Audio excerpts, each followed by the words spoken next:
Welcome to homemade recipes Tamil. இந்த வீடியோவை பார்த்து உங்களுக்கு பிடிச்சிருந்ததுன்னா மறக்காம லைக் பண்ணுங்க. நம்ம சேனலை ஃபர்ஸ்ட் டைம் பார்க்கக்கூடியவங்க கண்டிப்பாக சப்ஸ்கிரைப் பண்ணுங்க.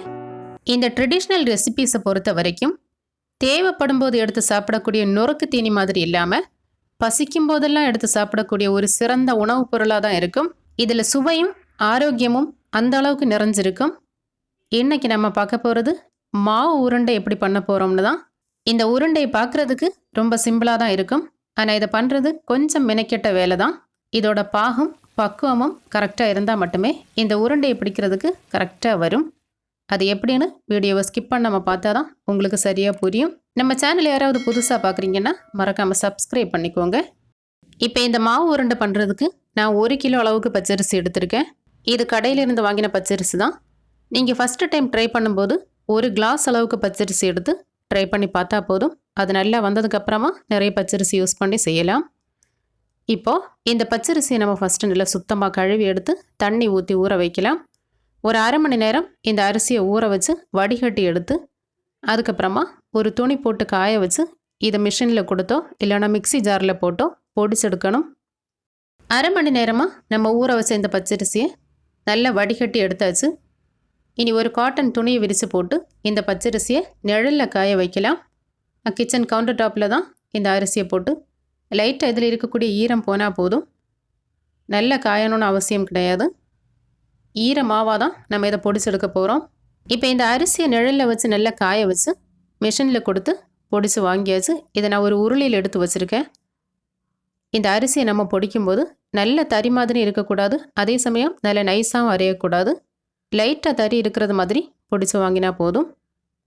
இனி இந்த அரிசி மாவு கூட தேங்காய் சேர்க்கணும். இதுக்கு நான் 2 தேங்காய் எடுத்திருக்கேன். இந்த 1 கிலோ பச்சரிசிக்கு 2 தேங்காய் தான் சேர்க்கணும்னு எந்த கட்டாயமும் இல்லை.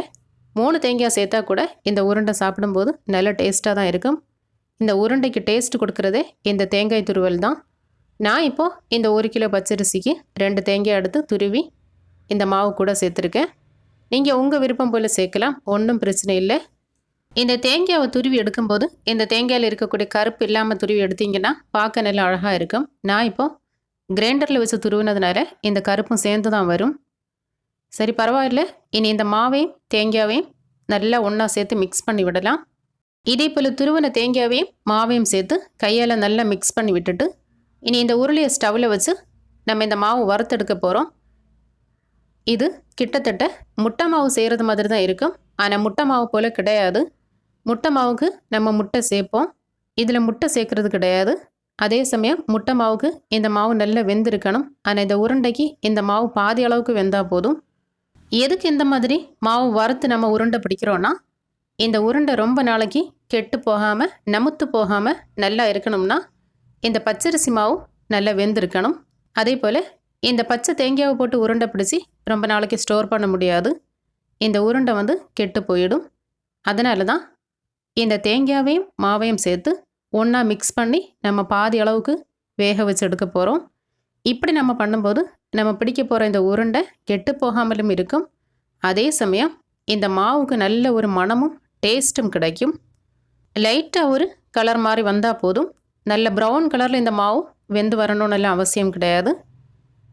இந்த மாவை நம்ம வறுத்தெடுக்கிறது இந்த தேங்காயும் பச்சரிசி மாவும் கெட்டு போகாமல் இருக்கணும். நமக்கு இந்த மாவில் நல்ல ஒரு மணமும் டேஸ்ட்டும் கிடைக்கணும். இதுக்கு வேண்டி மட்டும்தான். இந்த மாவு வறுத்தெடுக்கும் போது டைம் எவ்வளோ ஆகும்னு கேட்டால் குறைஞ்சது ஒரு அரை மணி நேரமாவது ஆகும். அரை மணி நேரம் கழித்து நம்ம இந்த மாவு பார்க்கும்போது இந்த மாதிரி லைட்டாக கலர் மாற தொடங்கும். இந்த டைமில் நம்ம இந்த உருண்டை செய்கிறதுக்கு தேவையான அளவு ஏலக்காய் தூள் சேர்க்கலாம். இந்த ஏலக்காய் தூள் சேர்க்கும்போது நல்ல ஒரு மணம் கிடைக்கும். இந்த ஏலக்காய் தூளும் சேர்த்ததுக்கு அப்புறமா லைட்டாக இந்த மாதிரி வறுத்து விட்டுட்டு ஸ்டவ் ஆஃப் பண்ணி இந்த மாவை அப்படியே ஆற விடலாம். நல்லா ஆறின பிறகு தான் நம்ம உருண்டை செய்ய போகிறோம். இந்த மாவை நம்ம வறுத்ததுக்கு அப்புறமா பார்க்கும்போது இந்த கலரில் இருந்தால் போதும். அவ்வளோதான். இந்த மாவு உருண்டை செய்கிறதுக்கான மாவை வறுத்து ரெடி பண்ணியாச்சு. இனி ஸ்டவ் ஆஃப் பண்ணினாலும் இந்த உருளியில் சூடு இருக்கும். அதனால் லைட்டாக இப்படி வறுத்து விட்டுட்டு அப்படியே ஆற வைக்கலாம். நல்லா ஆறின பிறகு இந்த மாவுலேருந்து கொஞ்சமாக எடுத்து வேறு ஒரு பவுலில் மாற்றலாம். இது எதுக்குன்னா நம்ம உருண்டை செய்ததுக்கு அப்புறமா இந்த உருண்டையில் இந்த மாவு வச்சு ஒரு கோட்டிங் கொடுக்கணும். அதுக்கு வேண்டி தான். இப்படி கொஞ்சமாக எடுத்து வச்சா போதும், நிறைய மாவு தேவைப்படாது. இனி இந்த உருண்டை செய்கிறதுக்கு நம்ம ஒரு பாகு ரெடி பண்ணணும். இது சீனியில் தான் செய்ய போகிறோம். இதுக்கு இந்த 1 கிலோ பச்சரிசிக்கு 1 கிலோ சீனி தேவைப்படும். ஆனால் இந்த 1 கிலோ சீனியை நம்ம மொத்தமாக பாகு காய்ச்ச போகிறது கிடையாது. 2 தடவையாக பாகு காய்ச்சி எடுக்கணும். ஃபஸ்ட்டு 1/2 கிலோ சீனி எடுத்து ஒரு பாத்திரத்தில் கொட்டி இந்த சீனி மூழ்கக்கூடிய அளவுக்கு இதே போல் தண்ணி சேர்த்து ஸ்டவ்வில் வச்சு நம்ம இதை பாகு காய்ச்ச போகிறோம். பாகு எந்த பதத்தில் இருக்கணும்னா நூல் பதமோ கம்பி பதமோ கிடையாது. கையில் எடுத்து பார்க்கும்போது நல்ல ஒட்டக்கூடிய பதத்தில் எடுத்தால் போதும். இப்போ சீனி சேர்க்குறதுக்கு பதிலாக வெள்ளைப்பாகு சேர்க்கலாமான்னு ஒரு சில பேர் கேட்பீங்க. உங்கள் விருப்பம் போல் சேர்க்கலாம். சீனி பாகோ இல்லைன்னா வெள்ளைப்பாகோ சேர்க்கலாம். பொதுவாக இந்த மாவு உருண்டை பண்ணும்போது சீனி பாகு சேர்த்து தான் ரெடி பண்ணுவாங்க. நான் அதே மெத்தடில் தான் இப்போ செய்து காட்ட போகிறேன். இப்போ இந்த சீனியெல்லாம் நல்லா கரைஞ்சி இந்த பாகு நல்லா கொதிக்க ஆரம்பித்தாச்சு. இனி இந்த பாகு கொஞ்சம் கொஞ்சமாக திக்காக தொடங்கும். இந்த டைமில் நம்ம கையில் இந்த மாதிரி சீனி பாகு கொஞ்சமாக எடுத்து விரலால் இப்படி தொட்டு பார்க்கும்போது ஒட்டணும். இதுதான் கரெக்டான பதம். மற்றபடி நூல் மாதிரி இழுக்கவோ கம்பி பதமோ கிடையாது. இந்த ஸ்டேஜ் வந்ததும் நம்ம ஸ்டவ் ஆஃப் பண்ணி இந்த சீனி பாகு அப்படியே இறக்கி வைக்கலாம். இந்த சீனி பாகு ஆற ஆற இன்னும் திக்காயிடும். இனி நம்ம எடுத்து வச்சுருந்த மாவில் பாதி அளவுக்கு மாவு ஒரு பாத்திரத்தில் எடுத்து இந்த சீனி பாகை கொஞ்சம் கொஞ்சமாக விட்டு ஒரு மரக்கரண்டியால் மெதுவாக கிண்டி விட்டுட்டு கொஞ்சம் ஆறுனதுக்கு அப்புறமா, அதாவது கை பொறுக்கக்கூடிய அளவுக்கு சூடு வந்ததும் நம்ம இந்த உருண்டையை பிடிக்கலாம். இந்த பாகு சேர்த்து நம்ம கிண்டும்போது ஃபஸ்ட்டு லூஸாக இருந்தது மாதிரி இருக்கும். இப்படி தான் இருக்கணும். ஏன்னா கொஞ்சம் டைம் போக போக இந்த மாவு ட்ரை ஆகிடும். கொஞ்சம் இந்த மாதிரி ஈரம் இருக்கிறது மாதிரி நம்ம இப்படி கிண்டி எடுத்தால் தான் நம்ம உருண்டை பிடிக்கும்போது கரெக்டாக வரும். அப்படி இல்லைன்னா இந்த மாவு சீக்கிரமாக ட்ரை ஆகி உருண்டை பிடிக்கிறதுக்கே வராது. பொதுவாக இந்த மாவு உருண்டை பண்ணும்போது தனி ஆளாக பண்ணாமல் 2-3 பேர் சேர்ந்துருந்து பண்ணினா தான் இந்த சீனி பாகு ஆறுறதுக்குள்ளால டக்குன்னு நம்ம உருண்டை செய்து எடுக்க முடியும். நம்ம தனி ஆளாக பண்ணும்போது கொஞ்சம் கொஞ்சமாக மாவு எடுத்து பண்ணினா தான் ரொம்ப நல்லது. அப்படி இல்லைன்னா இந்த மாவெல்லாம் சீக்கிரமாக ட்ரை ஆகி நமக்கு உருண்டை பிடிக்கிறதுக்கே வராது. இதை நோட் பண்ணிக்கோங்க.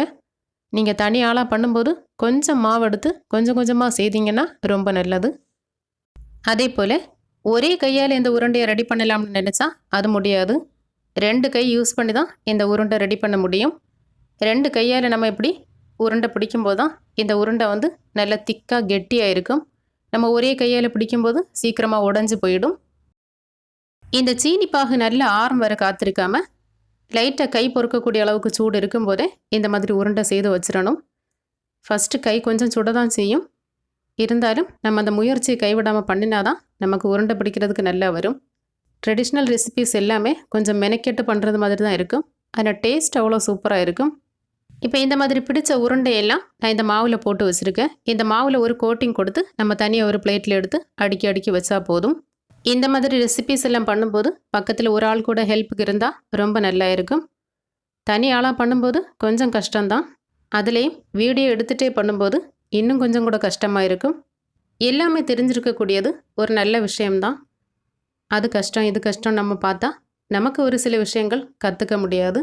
இப்போ நான் பண்ணினது போலவே பாதி மாவை ஃபஸ்ட் எடுத்து பாதி அளவுக்கு சீனி பாகம் ரெடி பண்ணி இதே போல் உருண்டை செய்ததுக்கப்புறமா திரும்பவும் சீனி பாகம் ரெடி பண்ணி மிச்சம் இருக்கக்கூடிய மாவுலே உருண்டை செய்து இதே போல் அடுக்கி வச்சா போதும். நம்ம உருண்டை செய்த உடனே அந்த ட்ரையாக இருக்கக்கூடிய மாவில் ஒரு கோட்டிங் கொடுத்து ஒரு பிளேட்டில் அடுக்கி வச்சிட்டோம்னா பார்க்குறதுக்கு இந்த மாதிரி நல்லா அழகாக இருக்கும். இன்றைக்கி ஒரு டேஸ்டியான ஹெல்த்தியான ட்ரெடிஷ்னல் ரெசிபி பார்த்துருக்கோம். இதே போல் ஒரு மாவு உருண்டை நீங்களும் செய்து பார்த்துட்டு உங்களோட கருத்துக்களையும் மறக்காமல் கமெண்ட் பண்ணுங்கள். ஒரு சில பேருக்கு இந்த மாவு உருண்டை பண்ணும்போது கல் மாதிரி ஆகிடும். உடைக்கிறதுக்கே ரொம்ப கஷ்டமாக இருக்கும். அதுக்கு காரணம் என்னென்னா நம்ம எடுக்கக்கூடிய இந்த சீனி பாகோட பதம் சரியில்லாததுனால தான். சீனி பாகு கரெக்டாக எந்த பதத்தில் எடுத்தீங்கன்னா நம்ம இந்த உருண்டையை உடைக்கிறதுக்கே ரொம்ப ஈஸியாக இருக்கும். இது இப்போது செய்த உடனே உடைக்கிறதுக்கு இந்த அளவுக்கு ஈஸியாக இருக்குது. அடுத்த நாள் எடுத்து பார்க்கும்போது கரெக்டான பதத்தில் இருக்கும். இருக்க இந்த உருண்டை இன்னும் நல்ல கெட்டி ஆகிடும். இன்னைக்கு பார்த்த இந்த ரெசிபி உங்களுக்கு பிடிச்சிருக்கா? பிடிச்சிருந்தா வீடியோவுக்கு லைக் பண்ணிவிட்டு மறக்காமல் ஷேர் பண்ணுங்கள். மீண்டும் அடுத்த ரெசிபியில் சந்திக்கலாம். தேங்க்யூ.